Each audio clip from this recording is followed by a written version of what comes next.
Hello friends, welcome back to my channel Gyan Sankalp. तो friends, अभी हम पॉलिटिकल साइंस के 100 क्वेश्चंस करने वाले हैं, प्रैक्टिस करने वाले 100 क्वेश्चन का most important and most expected, जो आने वाले आप किसी भी स्टेट से आने वाले किसी भी स्टेट का पीजीटी टीजीटी असिस्टेंट प्रोफेसर का दे रहे हो, उसमें काफ़ी आपको हेल्प करेगा। इसमें पॉलिटिकल साइंस के सारे सब यूनिट से क्वेश्चन हैं, जिससे आपको अपनी तैयारी का भी पता चलेगा। चलिए स्टार्ट करते हैं। चैनल से अभी तक नहीं जुड़ पाए हैं तो प्लीज़ चैनल को सब्सक्राइब कर लीजिए। चलिए स्टार्ट करते हैं और वीडियो को लाइक कर लीजिए। देखिए, पहला क्वेश्चन है, बहुलवाद चाहता है तो वर्ग विहीन समाज की स्थापना, राज्य की स्थापना, राज्यों के अधिकार को कम करना, राज्य के अधिकार को बढ़ाना।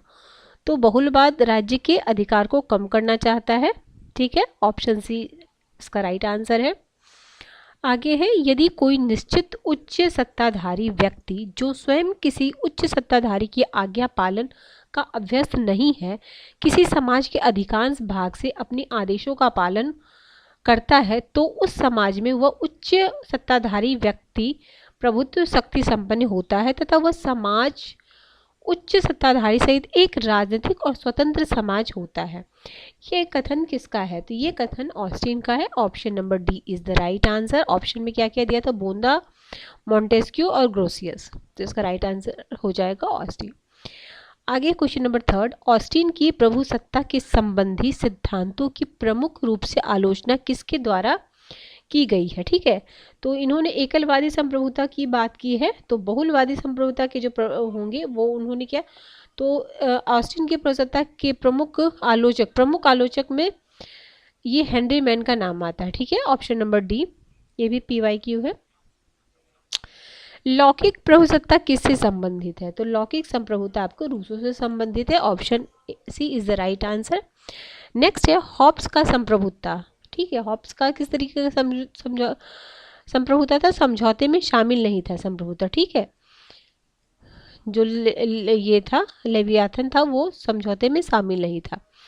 आगे है, कानून संप्रभु का आदेश है। ये तो मैंने ही कई बार ये लाइन कानून संप्रभु का आदेश है, कानून संप्रभु का, तो ये हॉब्स का कथन है। ठीक है,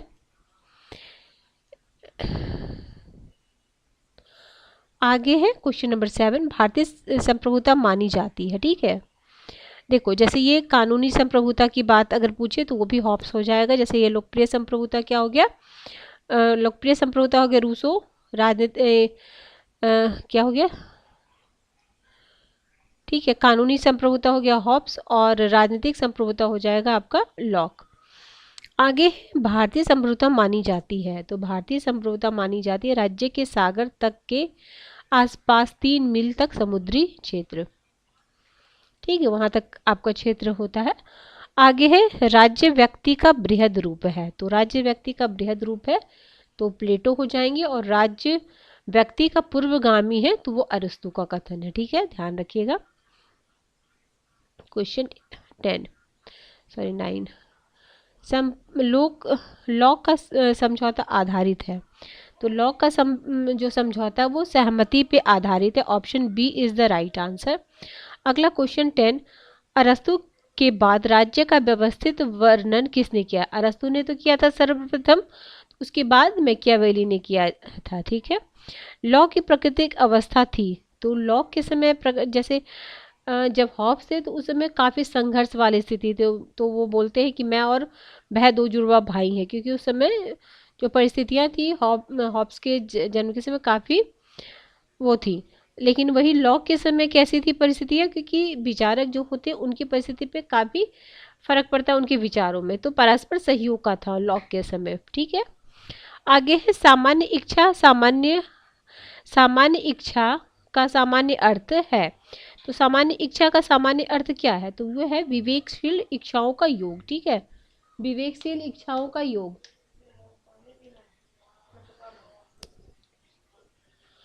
आगे लेवियाथन किसकी रचना है? तो इजी क्वेश्चन है, Hobbs.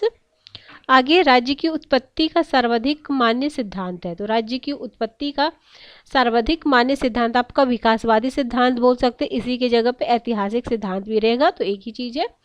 Option number D is the right answer. आगे है, राज्य विकास का परिणाम है, यह संबंधित है, तो यह है आपके विकासवादी सिद्धांत से। ठीक है, धीरे धीरे राज्य का विकास हुआ है। क्वेश्चन नंबर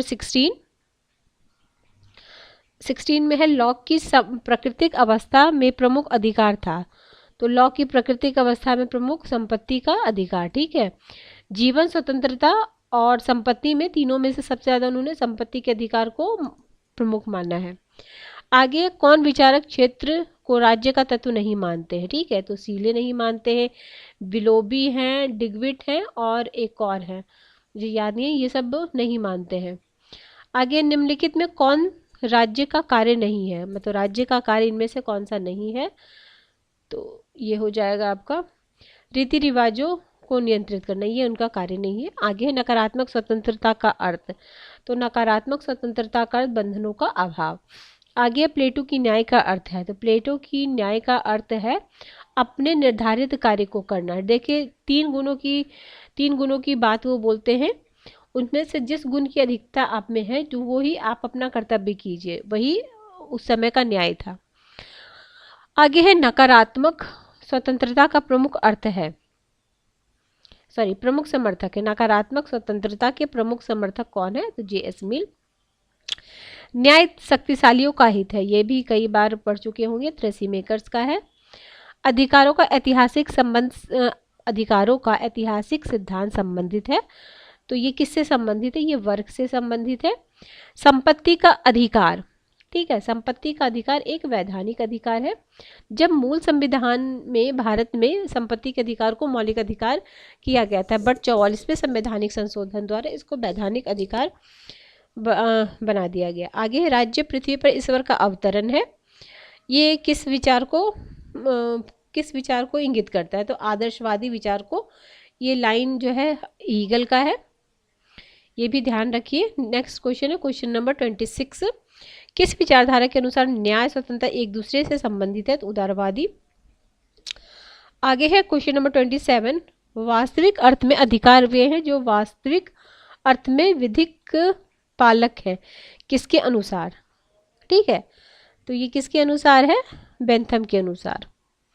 27 का है, option number C is the right answer.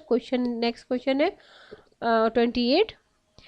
औद्योगिक राज्य का सिद्धांत संबंधित है जॉन गैलब्रेथ से, ठीक है, ऑप्शन डी। 28 का हो जाएगा डी। आगे है origin of the family, private property and state किसकी रचना है? तो ये रचना है आपकी एंजल्स की, ठीक है, एंजल्स की रचना है। आगे है 30। राज्य न्याय एवं सद्गुण का प्रतीक है। राज्य क्या है? न्याय और सद्गुण का प्रतीक है। तो आदर्शवाद, ऑप्शन नंबर ए। 30 का ऑप्शन नंबर ए। आगे है अधिकतम व्यक्तियों का अधिकतम सुख, यह धारणा जुड़ी हुई है। अधिकतम व्यक्तियों का अधिकतम सुख है उपयोगितावादी से। राज्य एक अनावश्यक बुराई है, ठीक है, आवश्यक नहीं, अनावश्यक बुराई है। ये किस विचारधारा से है? तो ये अराजकतावादी से। Option number B is the right answer. आगे मार्क्स के अनुसार अतिरिक्त मूल्य है। तो मार्क्स के अनुसार अतिरिक्त मूल्य है, अतिरिक्त मूल्य मजदूरों द्वारा प्राप्त मजदूरी तथा मजदूरों द्वारा पैदा किए गए मूल्यों में जो अंतर होता है वो होता है। जैसे मैं समझाती हूँ, जैसे लागत जो लगी, ठीक है, और जो वो सामान तैयार होके मार्केट में गया, उससे जो वो मुनाफा हुआ, उसके बीच का जो मुनाफा वो एक्चुअल में मजदूर अतिरिक्त मूल्य है, ठीक है, जिसपे हम मजदूरों का अधिकार होना चाहिए। आगे है अपने ऊपर, अपने शरीर, मस्तिष्क और आत्मा पर व्यक्ति संप्रभु है, ठीक है, तो J.S. मिल, ठीक है। आगे ग्रीन किसके समर्थक हैं? तो ये युद्ध विरोधी और अंतर्राष्ट्रीय शांति के समर्थक हैं, आदर्शवादी विचारक हैं। एक देश में समाजवाद का नारा, ठीक है, एक देश में समाजवाद का नारा किसने दिया? तो स्टालिन ने दिया है। फेबियनवाद का जन्म माना जाता है। फेबियनवाद का जन्म कहाँ माना जाता है? तो ब्रिटेन में माना जाता है। आगे द्विदलीय प्रणाली की प्रमुख विशेषता है, ठीक है, द्विदलीय प्रणाली की प्रमुख विशेषता देश में 2 ही राजनीतिक दल होना, ठीक है। आगे है दबाव समूह की प्रमुख विशेषता, तो यह है सर्वव्यापक प्रकृति, ठीक, सर्वव्यापक प्रकृति। आगे है गुटतंत्र का लौह नियम, गुटतंत्र का लौह नियम मिसेल, ठीक है, ऑप्शन सी। ड्रूप पद्धति को कहते हैं, ड्रूप ड्रूप पद्धति एकल संक्रमणीय मत प्रणाली, एकल संक्रमणीय मत प्रणाली। आगे निम्नलिखित में कौन लचीले संविधान का गुण नहीं है, लचीले संविधान का गुण नहीं है। तो लचीला संविधान उन देशों के लिए अच्छा है जहां जनता जागरूक ना हो, ठीक है, ये मतलब गुण नहीं है ये बोला जा रहा है, ठीक है, नहीं होगा। आगे है संवैधानिक सरकार का अर्थ। तो संविधान की शर्तों द्वारा सीमित सरकार को ही संवैधानिक सरकार का कहते हैं। आगे संविधान का सर्वप्रथम उत्पत्ति कहाँ हुआ था, तो अमेरिका में हुआ था, इजी क्वेश्चन है। लिखित संविधान, अच्छा सुनिए, संविधान की सर्वप्रथम उत्पत्ति देखिए यहाँ तो ब्रिटेन दिया हुई, लेकिन लिखित संविधान रहता तो ऐसे ऑप्शन में जो है इसमें ब्रिटेन दिया हुआ है, बट लिखित संविधान तो अमेरिका में ही है, तो हम इसी में से जाएंगे, ठीक है। आगे निम्नलिखित में से किस देश के संविधान में अवशिष्ट शक्तियां राज्य में निहित है, ठीक है। जैसे हमारे यहाँ अवशिष्ट शक्तियाँ किसको, केंद्र के पास है, और अवशिष्ट शक्तियाँ राज्य के पास है, तो किस में हो जाएगा, ऑस्ट्रेलिया, ठीक है, ऑप्शन के अनुसार। एकात्मक शासन व्यवस्था में, एकात्मक शासन अमेरिका में भी आपके अवशिष्ट शक्तियाँ जो है राज्यों के पास ही है। अब जिस तरह के ऑप्शन रहे, भारत में अवशिष्ट शक्तियाँ केंद्र में है, ये पता ही होगा आपको। आगे है एकात्मक शासन, केंद्र ही शासन व्यवस्था में सशक्त है, केंद्र ही शासन व्यवस्था में सशक्त है। आगे संघात्मक शासन पाया जाता है, तो ये पाया जाता है ए बी दोनों में, ठीक है, मतलब संविधान की सर्वोच्चता और लिखित और कठोर संविधान। निम्नलिखित में से किस संघीय व्यवस्था में राज्यों को संघ से अलग होने का अधिकार है, ठीक है, तो ये है आपका सोवियत रूस, सोवियत रूस, ठीक है। आगे है नेक्स्ट है अध्यक्षात्मक शासन प्रणाली की प्रमुख विशेषता होती है, अध्यक्षात्मक शासन प्रणाली की प्रमुख विशेषता क्या होती है। देखिए व्यवस्थापिका का राष्ट्रपति से पृथक व स्वतंत्र अस्तित्व होता है, राष्ट्रपति अपनी मतहत मंत्रिमंडल बनाता है, सरकार का अध्यक्ष ही राज्याध्यक्ष होता है, उपयुक्त तीनों सही है, तो इसका हो जाएगा उपयुक्त तीनों सही है। आगे है अध्यक्षात्मक शासन प्रणाली का प्रमुख गुण है,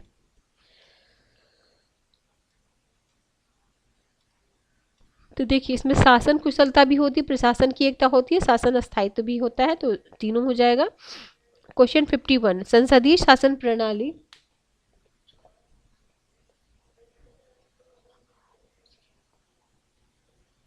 देखो संसदीय शासन प्रणाली की निम्नलिखित प्रमुख विशेषता, ठीक है, तो सारा ही हो जाएगा। इसमें दो प्रकार की कार्यपालिका पाई जाती है, इसमें दो प्रकार की कार्यपालिका पाई जाती है, सरकार का अध्यक्ष, सरकार का अध्यक्ष प्रधानमंत्री, देखो संसदीय, सॉरी मैं देशात्मक तरह से देखो संसदीय शासन प्रणाली की विशेषता देखिए, अभी तक अध्यक्ष है, इसमें दो प्रकार की कार्यपालिका होती है, ठीक है, उसके सरकार का अध्यक्ष प्रधानमंत्री, सरकार का अध्यक्ष प्रधानमंत्री की नियुक्ति करता है, ठीक है, कार्यपालिका अस्तित्व संसद द्वारा आधारित होता है, तो ठीक है, उपयुक्त सारा हो जाएगा। आगे क्वेश्चन नंबर 52 संसदीय शासन प्रणाली में मंत्री परिषद व्यवस्थापिका के माध्यम से उत्तरदायी होता है, तो जनता के प्रति। अनुशीलन समिति संगठन था, तो अनुशीलन जो समिति था एक क्रांतिकारी संगठन था। नेहरू रिपोर्ट किसने पेश किया है, तो मोतीलाल नेहरू, ठीक है। आगे बारदौली में सविनय अवज्ञा आंदोलन किसके नेतृत्व में हुआ था, तो बारदौली में जो हुआ था वो हुआ था आपके सरदार वल्लभ भाई के पटेल के नेतृत्व में, इसी में महिलाओं ने उन्हें सरदार की उपाधि दी थी, ठीक है, बारदौली। आगे रेड शर्ट आंदोलन चलाया, ठीक है, रेड शर्ट आंदोलन सीमांत गांधी ने, ठीक है, अब्दुल गफ्फार। आगे है रैमजे मैकडोनाल्ड के सांप्रदायिक निर्णय में कहा गया था, तो उसमें क्या कहा गया था कि केवल प्रांतीय व्यवस्थापिका में स्थानों के बंटवारे में कहा गया था। ठीक है, केवल प्रांतीय व्यवस्थापिका में स्थानों के बंटवारे में कहा गया था। इसका राइट आंसर है ऑप्शन नंबर बी, 57 का ऑप्शन बी। नेक्स्ट क्वेश्चन है 58। भारत छोड़ो आंदोलन के दौरान महात्मा गांधी को कहाँ रखा गया था? तो आगा खां पैलेस में रखा गया था। ठीक है, आगा खां पैलेस में रखा गया था। 59। आजाद हिंद फौज के मुकदमे में वकील थे, तो थे भूला भाई देसाई, तेज प्रताप सप्रू, आसिफ अली, के एन कारजू और जवाहरलाल नेहरू। आगे है क्या है 59 का ना, 59 हो गया। नेक्स्ट क्वेश्चन है 60। 60 में इंस्ट्रूमेंट ऑफ एक्शन का तात्पर्य क्या है? तो तात्पर्य है देशी राज्यों का भारतीय प्रदेश में विलय। सैयद अहमद खान ने किसके साथ मिलकर पेट्रियाटिक एसोसिएशन की स्थापना की थी? तो शिव प्रसाद। आगे है निम्नलिखित नेताओं को कालक्रम में मतलब निर्धारित करना है। महात्मा गांधी हो गए, लोकमान्य बाल गंगाधर तिलक हो गए, नौरोजी हो गए, अंबेडकर हो गए। तो इसमें सबसे पहले हम करेंगे नौरोजी को आगे। ठीक है, तो यानी ये दोनों तो खत्म हो जाएगा, फिर देखते हैं फिर सेकंड पे। ठीक है, लोकमान्य बाल गंगाधर तिलक। ठीक है, उसके बाद आपने ऐसे अंबेडकर का भी पता होगा और महात्मा गांधी का भी, तो इसलिए ये ज़्यादा टफ नहीं है। इसमें हो जाएगा 3 2 1 4। ठीक है, तो सबसे पहले होंगे नौरोजी हो जाएंगे, फिर हो जाएंगे लोकमान्य बाल गंगाधर तिलक, महात्मा गांधी, फिर अंबेडकर। अमेरिका में रहकर राष्ट्रीय आंदोलन का किसने संचालन किया था? अमेरिका में रह के राष्ट्रीय आंदोलन का संचालन किए थे लाला हरदयाल। ठीक है, लाला हरदयाल किए थे। आगे है क्वेश्चन नंबर 64। 1939 में कांग्रेस मंत्रिमंडल ने अपना त्यागपत्र दे दिया, तो किस दल ने मुक्ति दिवस मनाई? तो मुस्लिम लीग ने। Option number C is the right answer. Next question है 65। पूर्ण स्वराज की मांग लाहौर में हुआ था 1929 में। ठीक है, ये भी इजी है। आगे 1861 के अधिनियम की प्रमुख विशेषता क्या थी? इसकी प्रमुख विशेषता थी गवर्नर जनरल को आवश्यक पड़ने पर अध्यादेश जारी करने का अधिकार, 1861। आगे है 67 में है 1919 की अधिनियम की प्रस्तावना में निम्नलिखित बातें थी। प्रशासन में भारतीयों का संपर्क बढ़ाया जाए और स्वशासन की संस्थाओं का विकास किया जाए। तो ए और बी दोनों सही है। आगे चलते हैं। आगे है आपका केंद्र में प्रथम बार द्विसदनीय व्यवस्था स्थापित की गई थी। तो कब स्थापित की गई थी? 1919 में।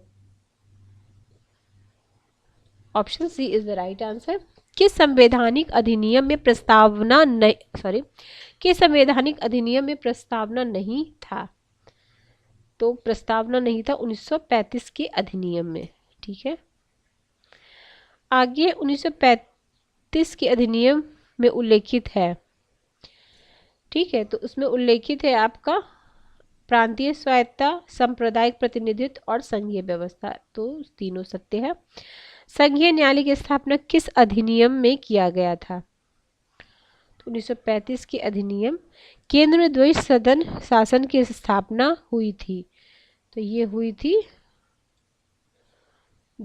केंद्र में द्वैध शासन, तो 1935। Option D 73।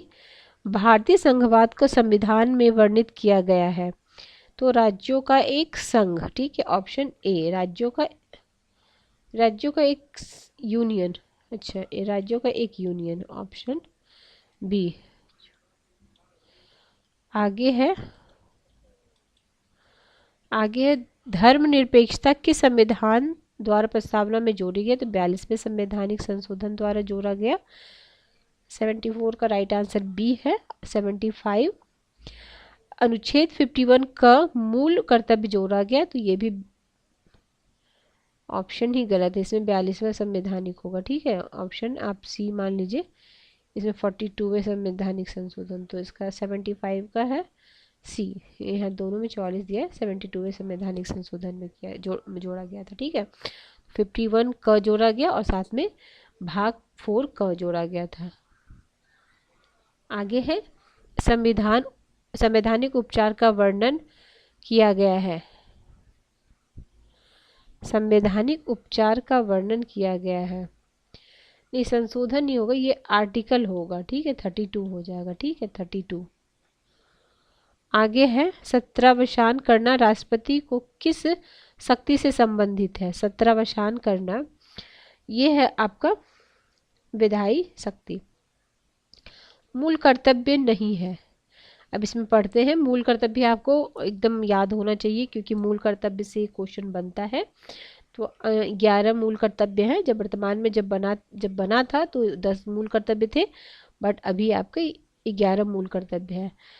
तो क्या नहीं है, तो शिक्षा ग्रहण नहीं है। बाकी क्या है ये देख लेते हैं। देश की रक्षा करना, भारत की प्रभुसत्ता एकता अखंडता की रक्षा करना और उसे अक्षुण्ण रखना, सार्वजनिक संपत्ति को सुरक्षित रखना, शिक्षा ग्रहण। तो ये नहीं है, नहीं पूछा जा रहा। ठीक है, आगे मूल अधिकार का संरक्षक क्या है। तो मूल अधिकार कहाँ हो, कौन इसका संरक्षक थे, तो उच्च न्यायालय। अगर उच्चतम न्यायालय और उच्च न्यायालय दोनों ही हो जाएगा। आर्टिकल 32 में जो दिया है वो उच्चतम न्यायालय और 226 के हिसाब से उच्च न्यायालय। सॉरी मैंने क्वेश्चन नहीं पढ़ा, क्या है क्वेश्चन। राज्य के नीति निर्देशक, इजी क्वेश्चन, आयरलैंड से लिया गया है, ऑप्शन सी। ठीक है, भारत का संविधान है क्या, तो कठोरता और लचीलता का समन्वय, यानी कुछ तो बहुत आसानी से परिवर्तित हो जाएंगे, कुछ में कठोरता है, तो दोनों का मिश्रण है हमारा संविधान संशोधन। आगे है 82 में क्या बोला जा रहा है, क्वेश्चन देखते हैं। भारतीय संविधान का स्वरूप है संरचना में संघात्मक परंतु आत्मा से ये एकात्मक है।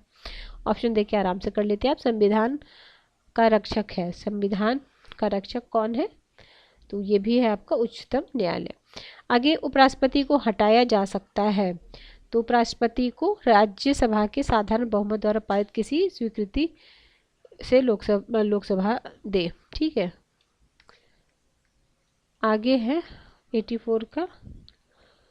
आगे है 85, राज्यसभा है, तो राज्यसभा किस तरीके का सदन है, तो यह एक अस्थाई सदन। ठीक है, इसका विघटन नहीं होता है, बस कुछ सदस्य मतलब 2/3 मतलब 1/3 सदस्य इसके मतलब हटते रहते। ठीक है, आगे है भारतीय संविधान में मौलिक अधिकार को निलंबित कौन कर सकता है। भारतीय संविधान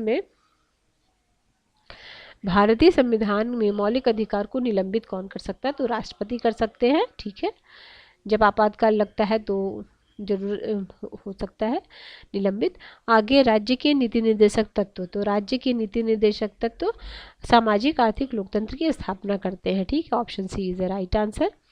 आगे मौलिक अधिकार और मूल कर्तव्य में मौलिक अंतर है। इसमें मौलिक अंतर क्या है, तो मौलिक अधिकार राज्य द्वारा नागरिकों को प्रदत्त है, जबकि मूल कर्तव्य नागरिकों के दायित्व के रूप में वर्णित है। 88 का जो राइट आंसर हो जाएगा ऑप्शन ए। ठीक है, नेक्स्ट है 89, निम्नलिखित में कौन अभिलेख न्यायालय है। ठीक है, अभिलेख न्यायालय दोनों हो जाएगा, ऑप्शन डी। राष्ट्रपति के निर्वाचन संबंधी विवादों का विनिश्चय करता है 90, देख लेते हैं ऑप्शन, एक मिनट,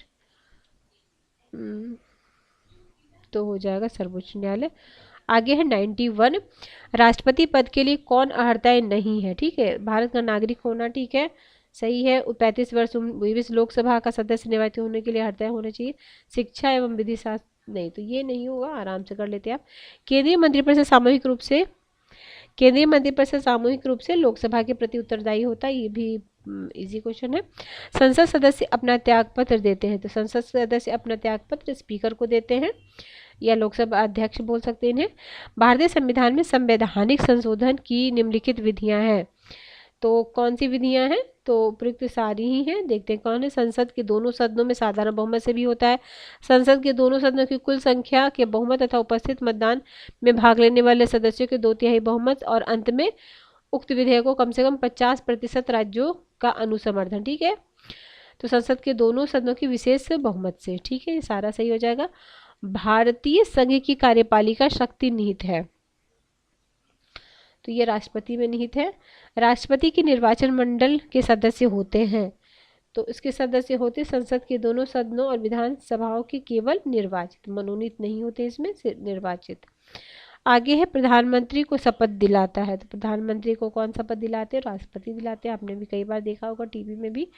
भारत के मुख्य न्यायाधीश का वेतन दिया जाता है, तो भारत के मुख्य न्यायाधीश का वेतन संचित निधि के द्वारा दिया जाता है। धन विधेयक पर स्वीकृति देने के लिए बाध्य है, तो बाध्य है राष्ट्रपति, option A is the right answer. आगे है संसद के दोनों सदनों की संयुक्त बैठक की अध्यक्षता करता है स्पीकर या लोकसभा अध्यक्ष कह सकते हैं, 108 आर्टिकल में दिया गया है ये। चलिए फ्रेंड्स, आज हमने 100 क्वेश्चन किया है। क्वेश्चन अच्छे लगे होंगे आपको तो प्लीज़ लाइक ज़रूर कर लीजिएगा वीडियो को। मिलते हैं हम नेक्स्ट वीडियो में। Till then bye bye, keep watching and keep sharing.